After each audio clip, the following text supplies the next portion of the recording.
하나님께서 오늘 이 시간 우리에게 허락하신 말씀은 신약성경 마가복음 10장 35절 말씀부터 40절까지의 말씀입니다. 신약성경 72페이지쯤 있습니다. 마가복음 10장 35절로 40절 말씀을 제가 봉독하겠습니다. 세베대의 아들 야고보와 요한이 주께 나와 여짜오되 선생님이여 무엇이든지 우리가 구하는 바를 우리에게 하여 주시기를 원하옵나이다. 이르시되 너희에게 무엇을 하여 주기를 원하느냐 여짜오되 주의 영광 중에서 우리를 하나는 주의 우편에 하나는 좌편에 앉게 하여 주옵소서. 예수께서 이르시되 너희는 너희가 구하는 것을 알지 못하는도다. 내가 마시는 잔을 너희가 마실 수 있으며 내가 받는 세례를 너희가 받을 수 있느냐. 그들이 말하되 할 수 있나이다. 예수께서 이르시되 너희는 내가 마시는 잔을 마시며 내가 받는 세례를 받으려니와 내 좌우편에 앉는 것은 내가 줄 것이 아니라 누구를 위하여 준비되었든지 그들이 얻을 것이니라. 아멘. 네, 한번 이야기를 나눈 것 같긴 합니다만 옛날에 4 곱하기 7은 27이다 이렇게 우기는 사람과 고집센 그런 사람과 당연히 4 곱하기 7은 28이다 이렇게 주장하는 똑똑한 사람이 있었습니다. 자, 둘은 서로 27이 맞다, 28이 맞다 서로 싸우다가 답답한 나머지 이제 고을 원님을 찾아가서 시시비비를 가려달라 이렇게 청했습니다. 자, 원님이 한심하다는 듯이 두 사람을 쳐다보면서 굉장히 뜻밖의 판결을 내립니다. 4 곱하기 7은 27이다 답한 사람은 풀어주고 4 곱하기 7은 28이다 정답을 맞춘 사람은 매를 혼장을 10대를 때리라고 그랬습니다. 자, 그러니까 이 판결을 들은 똑똑한 사람이 억울하다. 나는 정답을 이야기하는데 왜 내가 매를 맞아야 되느냐 이렇게 항의를 했지만 이 원님이 그런 이야기를 하죠. 야, 4 곱하기 7은 27이라고 말하는 사람이랑 싸운 네가 더 나쁘다 그러면서 이제 그 말이 누구의 잘잘못이 아니라 사실은 설득할 수 없는 고집센 사람과 생각이 바뀌지 않는 그런 사람과 굳이 다투면서 시간과 감정을 낭비하는 것은 그리 지혜로운 모습이 아니다라고 하는 그런 이야기입니다. 여러분, 사람은 우리가 생각하는 것 이상으로 자기 생각을 버리거나 바꾸지 않습니다.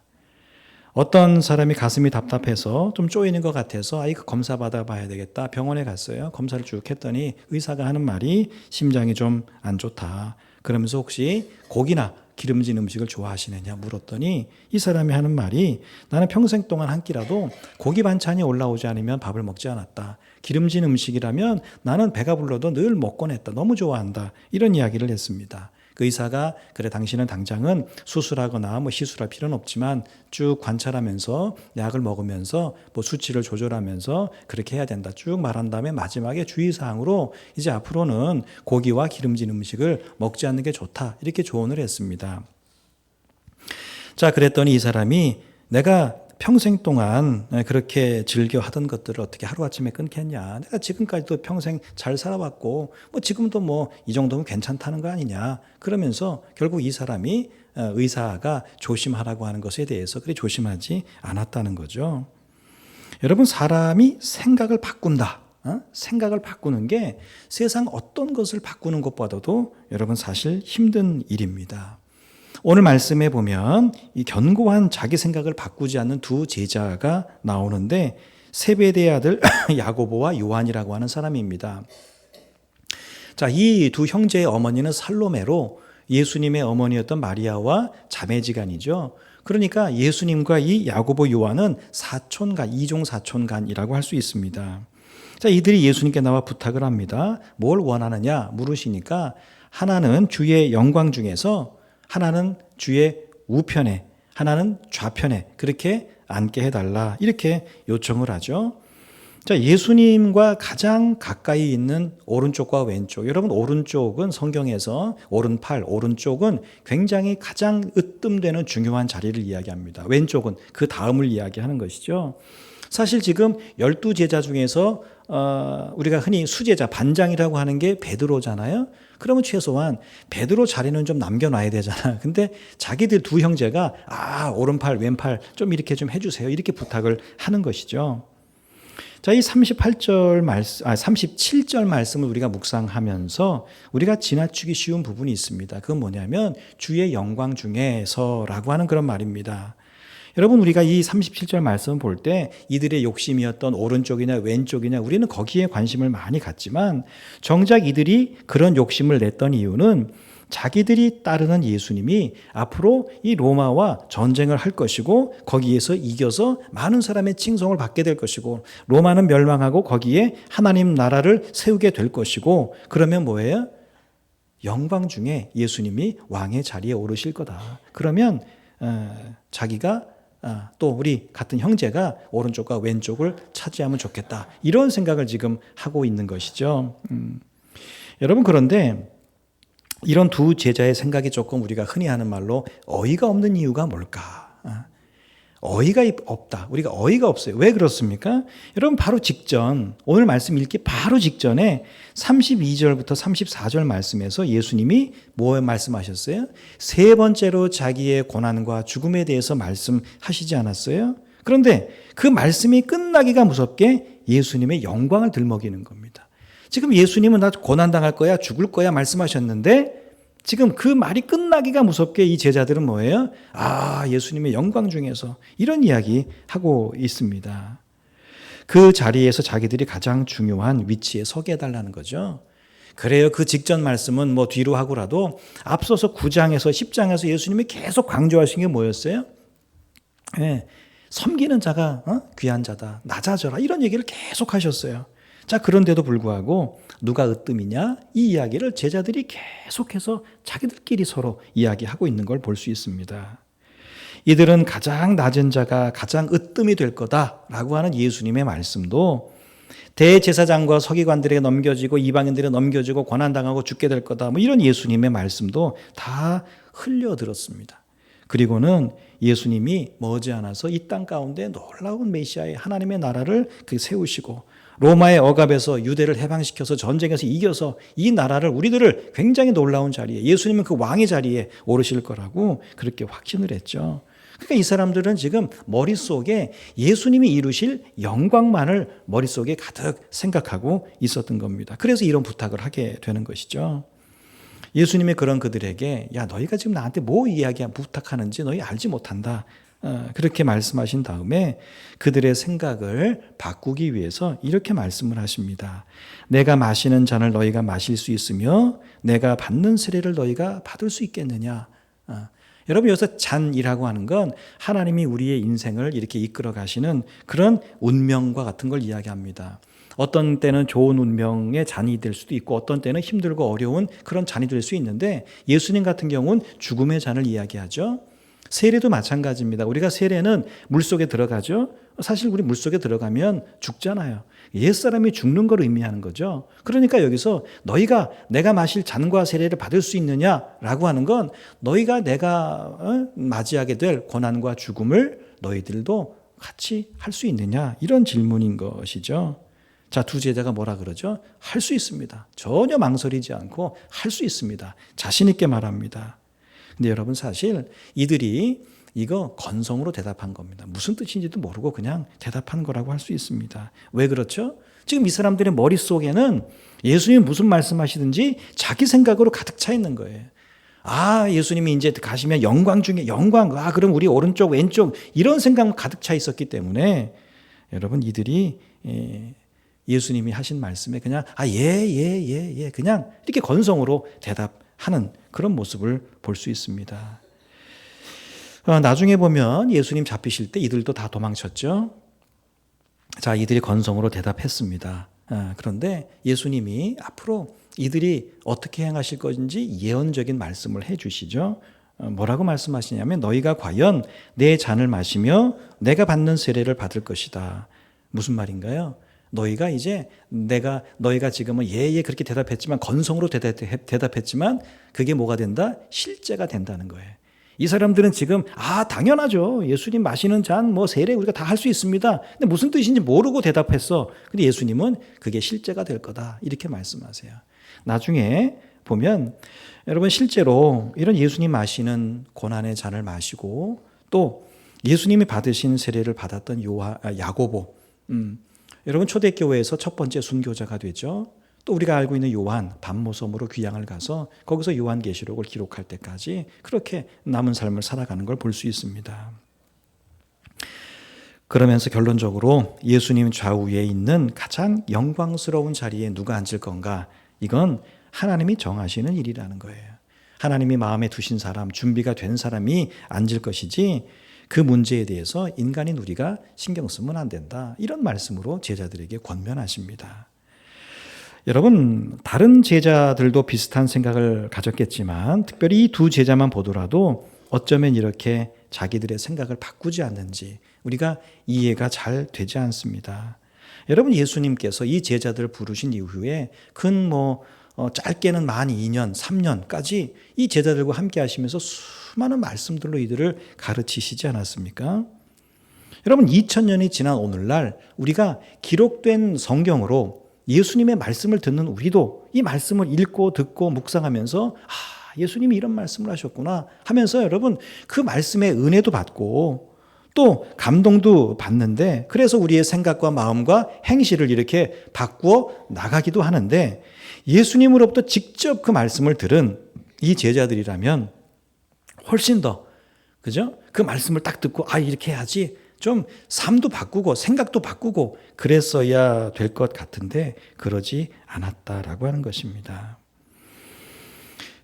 이 예수님으로부터 직접 말씀을 들은 이 제자들도 자기들의 잘못된 생각과 그리고 이런 마음들을 고쳐나간 것이 아니라 이미 자기들이 갖고 있던 생각에 예수님 하시는 말씀을 이렇게 끼워 맞추려고 했습니다. 그러니까 예수님의 말씀을 듣는 순간 자기의 생각을 비워내고 그 자리에 예수님 하신 말씀이 자리 잡히도록 그래서 내 생각이 이제는 내 생각이 아니라 주님의 생각이 되도록 그렇게 했어야 하는데 이들이 그러지 않았다는 거예요. 이미 자기들 생각으로 가득 차 있어서 예수님의 말씀이 들어올 자리가 없었다. 그러니까 한마디로 예수님 말씀하셔도 자꾸 튕겨져 나가는 거예요. 그 말씀이. 그러면 뭐예요? 여전히 그들은 자기의 생각 속에 갇혀서 매일의 삶을 살게 됐다는 것이죠. 여러분, 우리는 다를 거라고 생각하지만 우리가 별반 다르지가 않습니다. 여러분, 하나님의 말씀은 둘째치고 여러분, 우리가 다른 사람의 말을 잘 귀담아 듣지 않습니다. 여러분 자신들을 한번 돌아보세요. 여러분 남편과 아내가 있으신 분들 계시죠? 여러분 남편의 말씀을 얼마나 잘 들으십니까? 여러분 아내의 이야기를 얼마나 잘 들으십니까? 부모와 자식 간이십니까? 부모가 뭔가를 이야기할 때 여러분 자녀로서 얼마나 그 이야기에 귀담아 들으십니까?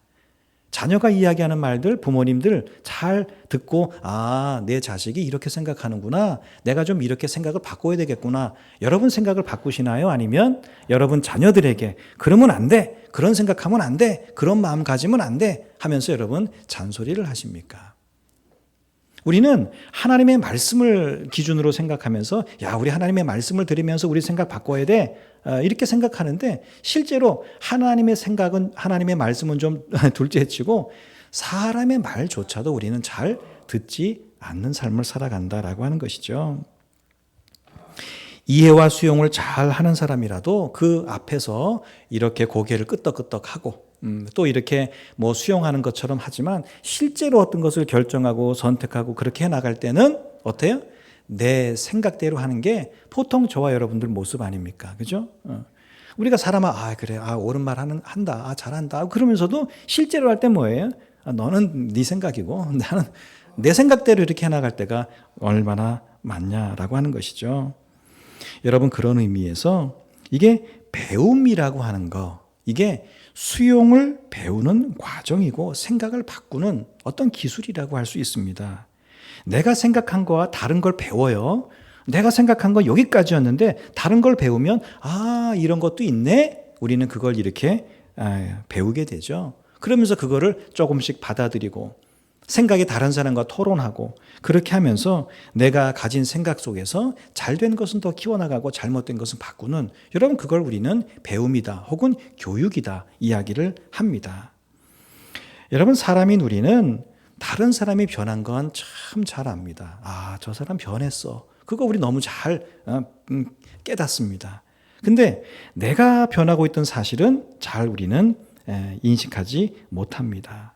가끔 그런 말 하는 분들이 있습니다. 나는 원래 게을러. 나는 원래 화를 잘 참지 못해. 나는 욱하는 성격이 있어. 이런 말을 하는 분들이 간혹 있습니다. 여러분, 그래요. 그럴 수 있죠. 그런데 여러분, 게으르거나 화를 잘 참지 못하거나 욱하는 성격이 있다라고 하는 거, 여러분 그게 일반적으로 보면 그게 꼭 좋은 기질, 성격은 아니죠. 나는 원래 그렇기 때문에 지금도 그럴 수밖에 없다라고 하는 말이 과연 우리가 신앙적으로 타당한 말일까? 일반 사회에서도 그렇게 하면 안 된다고 하는데 우리가 믿음으로 살아가면서 나는 원래 이런 사람이니까 나는 지금도 그렇게 살아갈 수밖에 없다라고 하는 말이 과연 우리가 믿음을 가진 자로 그런 말이 타당하냐라고 하는 것입니다. 만약 우리가 나는 원래 이런 사람이야 이 생각을 버리지 않고 마치 자신을 변하지 않는 어떤 그릇과 같이 여기면서 고집을 부린다라고 하면 옆에서 아무리 당신 참 많이 달라졌어, 예전하고 많이 달라졌어 이렇게 이야기를 하거나 혹은 좀 당신 이렇게 좀 바꾸면 더 좋을 것 같아 아무리 조언을 해 주어도 여러분 그 변화를 인정하지 않거나 새로운 시도를 안 하게 되는 거죠. 나 원래 이런 사람이야. 뭐 나도 이렇게 된다는 거예요. 여러분 우리가 하나님의 말씀을 여러분 성경 읽으시죠? 자, 이 시간에도 우리가 설교라는 걸 듣습니다. 여러분 개인적으로 성경을 또 묵상도 하십니다. 여러분 그렇게 하는 건 내가 가진 생각을 하나님의 말씀으로 바꾸는 일입니다. 여러분 꼭 기억하세요. 내가 성경을 읽는 거는 그냥 지식적으로 성경을 읽는 게 아니라 내가 가진 생각이 있어요. 이걸 성경을 읽음으로 내 생각을 성경 말씀으로 바꾸는 거. 그게 성경을 읽는 우리가 가장 중요한 이유라고 하는 것이죠. 여러분 왜 그래야 하냐 하면 우리의 생각이 하나님의 말씀으로 바뀌어야 우리의 생각이 하나님의 말씀으로 바뀌어야 우리의 말이 바뀌고 우리의 행실이 바뀌고 우리의 삶이 바뀌기 때문에 그렇습니다. 여러분 하나님의 말씀으로 내 생각이 바뀌지 않아요. 제자들처럼 자기 생각이 꽉 차 있어서 예수님 무슨 말씀하셔도 그냥 지나가요. 여러분 그러면 뭐가 안 바뀌어요? 말이 안 바뀌어요. 행실이 바뀌지 않습니다. 두 개가 바뀌지 않으면 삶이 변하지 않습니다. 여러분 하나님의 말씀을 따라 말이나 행실의 변화, 우리가 삶이 변화해야 된다. 우리가 얼마나 많이 그런 생각들을 하고 살아갑니까? 근데 그게 잘 안 되는 이유가 뭘까? 여러분 그거는 가장 먼저 하나님의 말씀을 통해서 우리의 생각이 바뀌지 않거나 우리가 바꾸지 않기 때문입니다. 가장 먼저 우리는 하나님의 말씀을 통해서 우리의 생각을 바꿔야 합니다. 수많은 말씀을 들어도 여전히 내 생각이 견고해서 그게 바뀌지 않는다, 생각이 바뀌지 않는다면 여러분 내 삶이 변할 리가 만무합니다. 여러분 바뀌지 않는 생각에 바뀌지 않는 삶이 나올 리가 없는 것이죠. 여러분 그러므로 말씀을 읽고 듣고 묵상할 때마다 늘 그 생각을 가지세요. 아, 내가 읽은 만큼 내 생각을 바꿔야지, 들은 만큼 내 생각을 바꿔야지, 묵상한 만큼 내 생각을 바꿔야지. 말씀을 통해서 내 생각을 바꾸지 않는 한 나는 믿음의 삶도 변화된 삶도 살 수 없다. 여러분 이런 각오를 가지고 말씀 앞에서 말씀을 그냥 여러분 심심풀이 읽듯 그렇게 하지 말고 여러분 하나님의 말씀을 읽을 때마다 내가 바뀌기 위해서 성경을 읽는구나. 여러분 그런 생각으로 성경을 통해서 내 생각 바꾸는 것을 일상화하는 여러분 되시기를 바랍니다. 변화된 삶을 살기 위해서 첫 번째 걸음이 그걸 통해서 말씀을 통해서 우리의 생각을 바꾸는 거라면 우리가 변화된 삶을 위해서는 오늘 38절에 있는 것처럼 두 번째는 예수님이 마시는 잔과 예수님이 받으신 세례를 받는 것. 다시 말하면 예수님이 사셨던 삶을 따라가는 삶을 살아가는 것입니다. 여러분 바울이 전도자로서 변화된 삶을 살 수 있었던 것은 회심 이후에 예수 그리스도를 본받는 삶을 살았기 때문에 그러하죠. 여러분 그는 예수님의 죽으심을 본받아서 뭐라고 말씀했습니까? 나는 날마다 죽노라 그랬죠. 예수님이 죽으셨어요. 그걸 본받아서 바울은 나는 날마다 죽노라. 그래서 이 사람은 바울은 회심한 이후에는 교만하지 않았습니다. 자기를 맨날 벌레라고 그랬고요. 어디 가든지 맨날 가장 낮은 자리에 일했습니다. 어떻게 그럴 수 있느냐? 예수님 따라서 자기는 맨날 날마다 해요. 아침에 일어나 내가 오늘도 죽어야지. 나도 죽어야지. 그러면서 날마다 자기를 죽이는 삶을 살았기 때문에 그는 그 많은 능력을 갖고 있었음에도 불구하고 교만하지 않았다라고 하는 것이죠. 여러분 우리 삶의 변화가 하루아침에 일어나면 얼마나 좋겠어요. 그렇죠? 아침에 어제까지 있던 아침에 딱 일어났더니 완전히 바뀌었다. 그러면 얼마나 좋겠어요. 근데 우리의 삶은 여러분 그렇게 되는 게 아닙니다. 또 그렇게 하루아침에 변화가 일어난다고 그건 좋은 변화가 아닙니다. 바울도 핍박자에서 전도자로 하루아침에 바뀌지 않았느냐 반문할 수 있지만 여러분 그건 좀 달라요. 여러분 그때의 바뀜은 변화의 출발. 그때부터 이제 사람의 그 모습이 바뀐 것이지 그때부터 180도 달라진 게 아니라 그때부터 이 바울은 변화된 삶을 살기 시작한 것을 볼 수 있습니다. 어떻게 해요? 주님을 끊임없이 본받아 감으로. 여러분 우리가 평생 믿음으로 살아가는 아주 중요한 이유는 그 하나가 하나님의 말씀. 우리가 평생 믿음으로 살아가잖아요. 왜 믿음으로 살아가요 여러분? 천국 가기 위해서요? 이미 우리 천국 가잖아요. 그러면 여러분 그냥 천국 이미 갔으니까 교회 안 다니고 믿음 생활 안 하고 그냥 살면 되겠네. 여러분 그래서 천국 가는 이유가 우리 믿음 생활의 이유가 되지 못하는 이유가 그겁니다. 천국은 이미 우리가 소유했어요. 천국 가기 위해서 우리는 믿음 생활하는 게 아니라 사실은 가장 중요한 이유는 변화된 삶을 살기 위해서. 마치 바울이 회심을 통해서 구원은 얻었지만 그랬다고 그의 모든 게 다 변화돼 끝났어요? 아닙니다. 그때부터 그가 죽을 때까지 끊임없이 그는 변화된 삶을 나는 날마다 죽노라. 그러면서 하나님이 나를 위해 향해서 말씀하신 그 표대를 향해서 나는 지금도 달려간다. 여러분 나이가 들면 걷기도 힘들잖아요. 근데 달려간다고 했습니다. 그만큼 이 바울이 날마다 변화된 삶을 살기 위해서 수고했다는 겁니다. 여러분 평생 믿음으로 살면서 전혀 변화되지 못한 삶을 살아간다면 우리는 아주 중요한 걸 놓치고 살아가게 되는 것입니다. 그러므로 믿음 생활을 하고 믿음 생활을 하는 그런 이유를 삶의 변화에 두고 날마다 뭐예요?